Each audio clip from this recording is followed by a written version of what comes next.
are joined now by Brett Ciancia of Pick Six Previews. Brett, how are we doing this morning? Hey guys, doing great. Thanks for having me on. It's crazy Thanksgiving weekend there in college football, and now excited to move over to championship season. So thanks for having me on. I have a I Brett, I gotta ask you something. Right off the gates, right out of the gates, man. Let's put you on the you're East Coast guy, the Yingling hot seat. Um, Nice call. is Alabama in regardless? I think so. You look at where the committee has placed them so far heading into last week. They get another win in the Iron Bowl, albeit it was a close game until the final 2 minutes. They scored a touchdown to win, but they're 10-2. And a metric that the committee really likes is wins over currently ranked teams. That's why I tweet it out every single week. It's also fluid too because the top 25 is shifting. The relative values of these wins are shifting throughout the season. I wouldn't call Oregon's win over Penn State a top five win, for example. So you look at current top 25, Alabama's the leader in that category with Oklahoma. They both have four of them. So in terms of wins over the top 25, they've got the best resume with four, and they have a shot here against Georgia to get a fifth. Now, I don't think they're going to be penalized too much if they were to lose against Georgia because they already beat them once. It would now be a split 1-1 against Georgia. It's an additional bonus game. And the precedent is last year we saw SMU not get punished for their ACC title game loss. So I think that, avoiding some kind of a blowout scenario, I think Alabama's in. Brett, what does the committee, if anything, do with maybe it's not Ole Miss this year, but this situation where you've got a team that is squarely in the playoff or should squarely be in the playoff, have not just their head coach, but a large amount of their staff leave as well. A lot of people point to the precedent of leaving Florida State out because they lost their quarterback. Obviously, this is a different situation. Because they're not the last 10, you mean? Yeah, because they're pretty squarely in, it seems like, in the middle of the field. What do you do, or what, like, moving forward, what should they do with these types of situations? Because unless the calendar gets fixed, this isn't going to be the last time this happens. Yeah, great point. And I think that is the key difference is it's not the final spot in the bracket. If this was number 12 Ole Miss, maybe you're able to edge them out a little bit, but they're squarely in the bracket here. Now, I would like to say, though, I mean, why are they squarely in? We could put the whole Kiffin situation aside. If you look at Ole Miss's resume, I don't know that it's that impressive. I don't know why some of these SEC teams are complete locks to make it. I mean, Ole Miss 11-1. I know it's a nice record, 11-1, but when you dig into it, a lot of close wins over teams that had fired coaches this year. They barely beat Washington State. Only one key ranked win was Oklahoma, and you give them credit for that one, but everyone else has more than that. So it's an interesting resume without the Kiffin drama. Then you throw that into it. There's no head coach, there's no coordinator, no play caller. It's a shame. You don't want to punish the players. That's the most important. You don't want to punish the 90 scholarship players that are in there. They fought for the whole year to get there. So you can't throw them out of the bracket. I don't know, guys. I was hoping that there was a way that they could build this into contracts going forward for coaches. Say that if you do this kind of firing and hiring before the playoff season, that your team will be thrown out. But you can't make Ole Miss an example. It's got to be something forward-looking that they could change. So no good answer for you here. It's a shame the calendar has done this to them. Imagine any other sport this happening, Imagine the NFL. It's like heading into NFL playoffs and the coaches are all moving around and players are moving around. It doesn't make any sense. So leadership has to step up and fix the sport, but also can't make Ole Miss the example. That would really be a shame for those kids. How about LSU picking up the tab on Kiffin's playoff bonuses? Yeah, how about that? What are we? It's out of control. It's like Jimmy Sexton might be better at his job than any of us. I mean, yeah. Ask Penn State about Jimmy Sexton. Penn State is feeling the Jimmy Sexton wrath. They can't get a coach. Brett, I want to stay with something real quick. Off the radar, we jokingly asked you about him before the season started, and you went through the laundry list of rehabbing 4 and 5 stars. I think he can coach. You paying attention to what's happening in Las Vegas? Who's this, Dan Mullen? Yeah, like UNLV is 10-2. Absolutely. Is Dan Mullen going to get a job? Well, I'll tell you what. I mean, he is a Pennsylvania guy. Back in the day, he was actually used to vacation in my Jersey Shore beach town, Sea Isle City, New Jersey. So I know he's definitely familiar I with the Penn that State. palatial setting you had on your Zooms, I was like, man, Yeah, the rolling hills Brett of for a Pennsylvania. puppet, like living. So I think he's got some connections out here. I know Penn State is still waiting, and there were rumors that they were waiting to hire one of these conference title game coaches. I don't know. Maybe it might end up being Dan Mullen, a guy who had turned around Mississippi State back in the day, had them some of their best seasons in school history. Then he went over to Florida, and I thought he actually performed well at Florida. He had them in the conference title game. He had a great offense built with Kyle Trask and Kyle Pitts. I thought that was a dynamic team, and they just got a little impatient.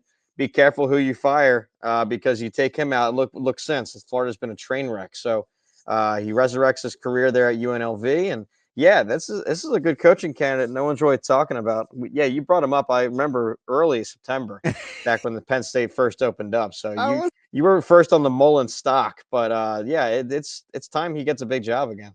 it's just interesting to watch because I think, and I'm kind of speculating here. I think Penn State had their guy. That they don't have their guy, and if they're looking at a guy that's anybody that Jimmy Sexton represents, he's still not happy over the whole James Franklin thing. So that the Penn State thing has gotten fascinating in a hurry. And then I was talking about this yesterday. I didn't think Penn State was going to get. We teased this talking amongst us yesterday, Brett, with Chesney. Chesney decides to go to UCLA. UCLA. That's crazy. I mean, That's not a good job, man. Like I so, don't know. so I just want to ask you, B, Like, because you I might be was better. up there. I spent a couple of days up there, and I, and Ravi, we went through the James Franklin credentials and the recruiting rankings, and he may have outperformed the actual recruiting rankings outside of that 2021 class that he had. State College is a tough place to hang out, right? It seems like I was kind of in a time warp. I know they're um, vamping the stadium with reconstruction, but State College is still State College. Post Paterno, you have to be pretty impressed with anybody that can win there, given what they're recruiting to. Do you agree or disagree being so close to that place? Well, it's a couple things here. I think when you're talking about State College itself, I think that fits in with a lot of the other Big Ten college campuses, college campus towns. Ooh, It's not a capital city like you find in Madison or Lincoln. It's not a city like you have in Columbus. But some of these college towns, I mean, once you're there, it's kind of just the campus, and they have a great student life. They're always at the top of those rankings for college campus experiences. So I'll disagree with you on State College itself. I think it's a beautiful part of the country. But here's the thing: it's not a state college thing. It's a Pennsylvania on the map kind of thing, because geographically, that's the problem. It's the distance to where all the players are located. And it's something that Nebraska has to go through too, with the so-called 500-mile radius. But Penn State is not in the southeast of the country. It's not in Texas. It's not in Georgia, California, Southern Cal. So it is tough to recruit there. Ohio State and Notre Dame are kind of the exceptions to the rule, that they're able to recruit nationally and bring them in. Penn State, it's a tough place. We don't have all these five-star guys like Ohio and Pennsylvania used to have. I know that the DMV and Virginia have some now, but a lot of the talent has gone south. So yeah, that's going to be a problem long term for Penn State. It's not so much a state college knock, but it's just looking at the U.S. map and where the high school talent is, and it's far away from Pennsylvania. So I think that Penn Staters might have been quick to rush and fire Franklin. He got a lot of talent in there that I don't know that they're going to be able to continue to load every year. So be careful what you wish for. Well, and meanwhile, he's flipping the best talent that they had in their class this year, and it seems like a lot of those guys well, he's ridiculous. are going to Virginia Dude, Tech. he's pretty good. Yeah, I mean, the thing with him was he was so good at recruiting the state of Virginia. That was like his unique resume card, and he continued to do that year after year. Trace McSorley was a Virginia guy that he found. He had that state covered. In fact, when Brent Pry was hired at Virginia Tech, this is about 3 years ago, I interviewed him, And he was talking about, because he was a former Penn State staffer with Franklin, he said Penn State was the first people knocking on the door and calling these kids in Virginia. Even before UVA or Virginia Tech, they had the state so well covered. So that was like their home state in recruiting. So now you bring Franklin in there, actually in state. He's going to dominate in recruiting down there. So Penn State, they took away their ace recruiter. Now they have to battle against him for the same players. Let me ask you this about, and then we can move off of James Franklin and Penn State. Who would they have had to hire in your mind to get a better coach than James Franklin? Urban Meyer. Yeah, there you go. Somebody like that. I mean, almost like a dream candidate, someone that's already won a national title or competed for them. Because you think of Franklin, he's had them right there knocking on the door. You wonder if they weren't in the Big Ten East for a decade with a dynasty Ohio State, how many more playoff appearances, how many more Rose Bowls. They just didn't have that automatic loss every year on the schedule. I know Penn Staters don't want to hear that because they say we should beat Ohio State, but that's like saying you should beat Alabama every year. It's just a different tier of a team. They're dynasty level Ohio State. So I don't know what they were looking for here. And apparently you're right that behind the scenes they're getting blacklisted, getting blocked by hiring some of these top candidates, because there's no way it should have taken this long. I thought Chesney was a top candidate. You guys asked me about a month ago. I threw his name into the mix, and then he goes and takes UCLA. It doesn't make any sense to me. So something's happening behind the scenes. I'm not even sure UCLA is a better job than JMU, if I'm being honest. What do you think of the Kalani Sitake potential at Penn State? I was stunned when I saw that name. I just never made the connection at all. It just doesn't seem like a fit. Yeah. He's the perfect guy for BYU. He understands that state, that culture, the way that he's able to develop players, and he knows the whole calendar where they go away for missions, and he's able to manage the roster that way. It's a very unique job. And to see that just 3 years into their conference era, remember they were independents for like 11 years, just in their third year already into this Power Four landscape, you see how strong they've gotten. Last year, 10-2. This year, 11-1, and now in the conference title game. I think if you're Kalani Sitake, and they have a lot of money too, I'm sure they will match whatever contract. I think you want to continue to build this thing. It's a winnable conference. They have some nice rivalries over there. I don't know. I think he's got a good spot. So I was shocked to see that come up. What do the numbers say, or what does Brett Ciancia say about? And they're both favored, although North Texas has it tougher against Tulane. JMU win and a North Texas win. Well, let's put it this way. If they both win, I think they're going to take the AAC team. Tulane is already currently ranked, so if Tulane wins, you got to figure they'd be a lock. If North Texas beats Tulane, I think that'd be a big enough resume boost that they'd probably move into the top 25 and get that bid. I think it's going to be the AAC winner. Now, the issue is if you had to pick one of the three teams, it's tough because the game is like a toss-up. The AAC game is like a 2-point spread, so it's hard to tell which of the AACs are going to win it. But I think the winner of that game goes.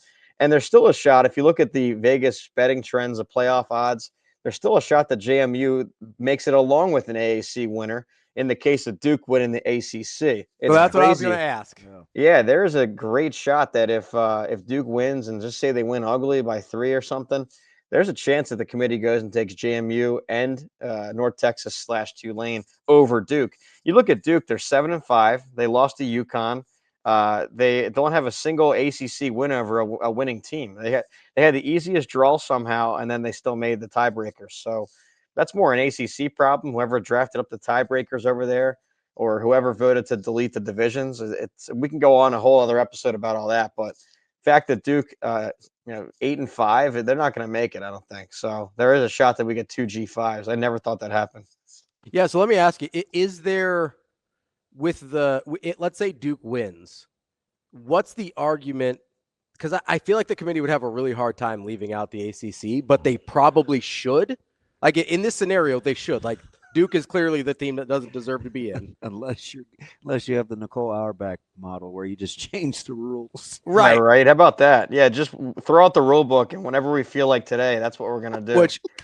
But although that's kind of what the committee has been. Yeah. The committee kind of just does whatever they want. Oh, don't feed into him, Brett, because done anything to let me know I could trust him before. I mean, this It's dude true. goes in on the committee. Listen, I would love it if they just went back to the computer rankings for the top 16 because I don't trust those people at all. I told you. I told you don't grow the field anyway. Or give me the auto bids or whatever. Like, give me 4 here, 3, 3, 2, 2, whatever the numbers are. No, you wanted this monster Because I wanted a bigger field. I did not want. Wanted this monster. I did not. Yeah, there's two topics. There's the size of the bracket and then the selection process. So I was always a 4-team guy. I'll even go 6 or 8, but I wanted that to be a BCS selection. I wanted the criteria to be established. I want the rules to be black and white, no opinions, and whatever happens, happens. That's why I think that the tweet about the ACC throwing out the rule book, I think that's why that got so much flack, is because these teams, they agree to the rules at the beginning of the season. Your path to the title game. It's black and white.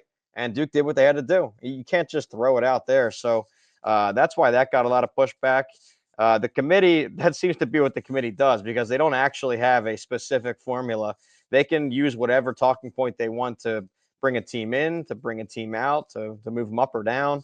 Because I've seen them go back and forth over every category possible. This year head-to-head matters. This year head-to-head doesn't matter. It's other metrics. This year bad losses are bad. And the next year good wins, though. Good wins are good. So Ravi's kind of right with this. It's so gray area that they can just pick out whatever category they want that week or that moment to justify, and that's it. Because we're not privy to the behind the scenes dealings with that committee. So that you're going to find that here this week with tonight with Notre Dame, Miami. I'm still holding out hope that some common sense prevails, where if it's really head to head, 2 teams left for one spot, the team that beat the other team on the field, I hope they'd pick. But we'll see what happens. There's so many other factors at play. You know what they could do to earn my trust? Kick Ole Miss out to stay consistent with their, hey, if you lose people, you're not the team that you were on your resume. It's apples to oranges with FSU, though. Still both fruit. And then put Miami and Notre Dame both in, and then give me 2 group of 5s in and get Duke out of there. Like, then I could maybe start to trust them. So if I'm Cristobal in Miami, what am I cheering for, Brett? Wow. Well, you're definitely cheering for Texas Tech to blow BYU off the map. You want a BYU blowout loss. It's 13. Yeah, and I think you're going to get that, but that's one of the criteria, because if BYU wins outright, that's a bid steal, and I think Texas Tech's resume would be stronger than both Notre Dame, Miami, all those bubble teams. So first off, you need BYU to lose and lose big. Throw them out of the discussion. Get them out of that logjam of teams. Make it more of a direct comparison between Miami and Notre Dame. What So if Georgia now hammers Bama? If Georgia hammers Bama, yeah. Or conversely, they might actually be cheering for Bama to beat Georgia pretty good. You want to get all the surrounding teams, all the noise out of there, so that you really can force a direct comparison between just 2 teams, Miami, Notre Dame. Make them make that decision. Don't give them other teams to hide around and shift around the teams. Put wedge Alabama and Vandy and BYU between the 2 teams, Miami, Notre Dame. You want them to have to make the clear black and white decision between 2 teams. And I don't think if it comes down to that, I think they have to go Miami. So you're wanting BYU to get thrown out of the mix. You're wanting maybe Bama to win outright, so they go so high up that they're not even in this discussion. So that's what I think the Miami fans are looking for. So let's talk about Texas here for a second, because in the grand SEC Ponzi scheme of it all, Texas somehow with their 3 losses thinks that they have an argument to be in the college football playoff. I'm not crazy here, right? Like, no one's holding Ohio State against him. They're holding Florida against them, right? Like, you got waxed by a bad Florida team, and then you got your head beat in late against Georgia. This has nothing to do with Ohio State. Yeah, I agree. I mean, had they won against Ohio State, they'd be ranked higher, yes. But really, when you look at Texas, they have not had margins of victory, because once you open up it to a loss or 2, you look at the Notre Dames and Miamis of the world, that's why they're being considered way ahead of, say, a Virginia who's 10-2. It's margin of victory. It's quality wins. So when you look at Texas, they needed their special teams to bail them out a couple weeks in a row. The Kentucky game was ridiculous. I mean, they were outgained by 300 yards. They probably should have lost that one to a really poor Kentucky team. Vanderbilt, they won by 3, although that was a little bit more. Who did they get the late punt return touchdown against? Was this Mississippi State? Oklahoma? Yeah, it was back to back. Oklahoma and Kentucky. Yeah, Kentucky was. Yeah. And yeah, so for most of the season, even the non-conference, they weren't blowing out UTEP like they should have. I mean, yeah, they did not have the big margins of victory that you'd want out of a 2-loss team or 3-loss team to almost make up for those losses. So there's a lot more at play here. They're not a playoff team. They're not a top 12 team. I know that they played well against A&M, but yeah, that's why, yeah, they're separate criteria. The SEC losses apparently don't count, guys. You forgot one of the key rules here. SEC losses don't count. August losses don't count. That's exhibition season somehow. Yeah, so it's crazy. That's because a 4-win Florida team should still be like a top 25 team in the country, right? I mean, that's right. That's what we're talking. That's so hard in that conference that even a 4-win team is like, oh man, that's a great quality loss for Texas there. Here's the other thing that Texas fails to mention in this whole grand scheme of it all. You know why they could schedule Ohio State? Because they don't play 9 conference games. So, yeah, that's really. I wish people talked about that more because we have this log jam. That's all I've ever talked about. Yeah, I'm glad. Well, started because if without conference uniformity, you were always going to get this. You expanded too quickly without everybody playing by the same rules. I am nobody would care because they don't like me anyway. I'm dying on that hill. BC. I'm glad you're doing it. Yeah. Because just think of the numbers here. Just say they all had to play each other one more time. Just say you had this week, you had Ole Miss versus Georgia or Ole Miss versus A&M. Like these 1-loss and 2-loss teams, it's just numbers. They're going to now become 2-loss and 3-loss teams. Now they're outside of the bubble. Now you don't have this big Miami Notre Dame crisis. Conversely, just say maybe the SEC stayed at 8.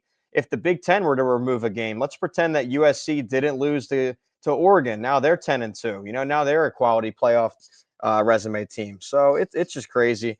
I wonder why we're giving so much slack to the SEC. Look at A&M's resume. Look at Ole Miss's resume. Are they really that impressive? I know they have a 1 in the loss column, but they somehow dodged all the best teams in their leagues. So I don't know. I mean, I wish we could really evaluate them on the full season and look more than just a loss column because I really think that Notre Dame, Miami are 2 of the best teams in the country. It'd be a shame if one or both are left out. Brett, let me ask you this because they're both tight lines. Who's more likely to pull off the upset, even though both are capable? Indiana or Bama? I think Bama. Bama, we've already seen it. They did beat Georgia already. They went in and ended Georgia's all-time winning streak in between the hedges. And I see that one really as a toss-up. I see that 50-50 could go either way. I have it by Georgia by a point, less than a point even. So neutral site. I could see that going either way. The Ohio State thing is I think you have a really complete team, a dominant team, a dynasty-level team. Defense is the best in the country. The offense has probably the best receiver in the country, one of the best quarterbacks in the country, a dynamic running back with Bo Jackson, great offensive line. I just cannot find a single weakness with Ohio State. So until proven otherwise, I'm going to go with them. And I think some of the power ratings and some of Vegas might be underrating them because they haven't played a full game most of the year. If you look at their snap count and the way that they were benching their players in the second half, it's kind of smart by Ryan Day. His team is so well rested. It's like they played a 9-game season when you look at the stat count or the snap count. It's crazy. So anyway, they weren't running up the score enough to maybe increase their power ratings like some other teams. So I think they're better than the record show. Not the record. Sorry, better than their Vegas line would show. They're like 10-1 against the spread this year. It's unbelievable. So I'll go Ohio State to win and cover. I'm going to go with Bama as your more likely upset. No way Cignetti hasn't won enough to avoid any backlash if they get blown out, right? Oh, he's the coach of the year, I think. I mean, the way that he has been able to turn Indiana, we forget it's such a short-term memory sport that Indiana is the losingest program in college football history. I mean, they were the punching bag for 50 years, 100 years. They were the Big Ten laughingstock forever. So for him to overnight come in, not just this year, but last year, overnight and take a bunch of JMU players and almost take over the league last year, 11-1, blowouts almost every week. This year, 12-0, the best season of all time. It's unbelievable what he has done. It's also now it's ruined it for other coaches too, and they take over programs. They're always going to be compared back to Cignetti. Well, hey, why do you need a third year? Cignetti needed 3 weeks. So it's he has now set the standard for modern college football takeovers. And so this game won't define his legacy. I think he's already defined it. That is our guy, Brett Ciancia, Pick Six Previews. Great stuff this morning. Appreciate you letting us throw all these hypotheticals and what ifs at you. It's that time of year, guys. Yeah, we don't have good sense, B. Appreciate it. We appreciate you hanging out. We'll talk to you next week. Thanks, guys. Enjoy the conference title game weekend. Thanks, buddy. That is Brett Ciancia from Pick Six Previews.